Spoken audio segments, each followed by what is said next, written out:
মানুষ বাইরে আজব আজব মানুষ বাইরে দুনিয়াতে থাকিয়ে এই দুনিয়ার মানুষ বাইরে আজব কথা বলে।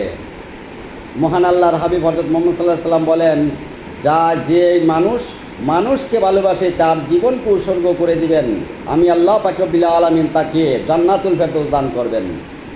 নমাজ পড়েন, রোজা করেন, হজ যাকাত যত কিছুই করেন না কেন, মানুষের সামনে যদি কোনো মানুষের সাথে আপনি খারাপ ব্যবহার করেন, আপনার কোনো মূল্য হবে না।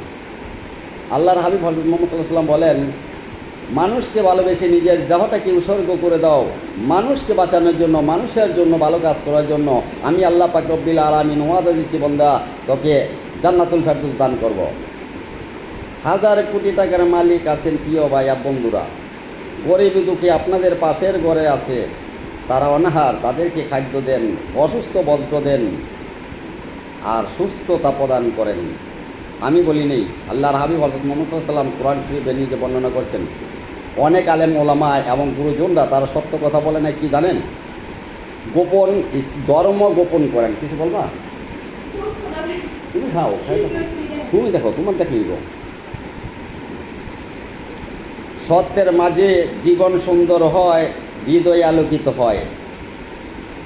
যার হৃদয় সুন্দর নয় তার দুনিয়া পরকাল সুন্দর হবে না। আল্লাহর হাবিব হযরত মুহাম্মদ সাল্লাল্লাহু আলাইহি ওয়াসাল্লাম বলেন, যার হৃদয় সুন্দর হবে, আমি মহান আল্লাহর হাবিব হযরত মুহাম্মদ সাল্লাল্লাহু আলাইহি ওয়াসাল্লাম সাক্ষাৎ করিতাছি রে, মহান আল্লাহ পাক রব্বুল আলামিন দুনিয়াতে বাণী প্রচার করেছেন কোরআন, সে কোরআন থেকে আমি বলছি, আল্লাহ পাকের বাণী শুনো রে মুমিন মুসলমান। যার হৃদয় সুন্দর নয়, যার মন সুন্দর নয়, তার দুনিয়া পরকাল সুন্দর হবে না। হাজার কোটি টাকার মালিক থাকতে পারো দুনিয়াতে, পরকালে আসতে হবে খালি হাতে। 3.5 হাত মাটি আমাদের ঠিকানা হবে। সেই ঘরটার জন্য আমরা দুনিয়াতে ভালো কিছু আমল করি।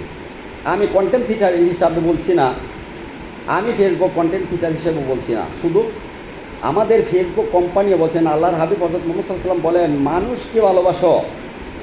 আল্লাহ পাক রব্বুল আলামিন যখন দুনিয়াতে আদম সৃষ্টি করেন, হযরত আদম সাল্লাল্লাহু আলাইহি ওয়াসাল্লাম এবং মা হাওয়াকে সৃষ্টি করে দুনিয়াতে পাঠান।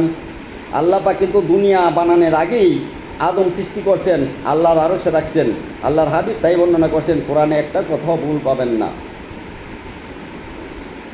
আল্লাহর হাবিব হযরত মুহাম্মদ সাল্লাল্লাহু আলাইহি ওয়াসাল্লাম বলেন, যদি কোনো মানুষ রাস্তাঘাটে পাগল হয়ে বসে থাকে রে, আল্লাহ কিন্তু পাগলের বেশ ধরে বসে থাকে রে, তাকে খালি ফিরাইস না, এই পাগলটার কাছে গন্ধে যাস না, অনেকে দূরে নাকে দূরে চলে যাস।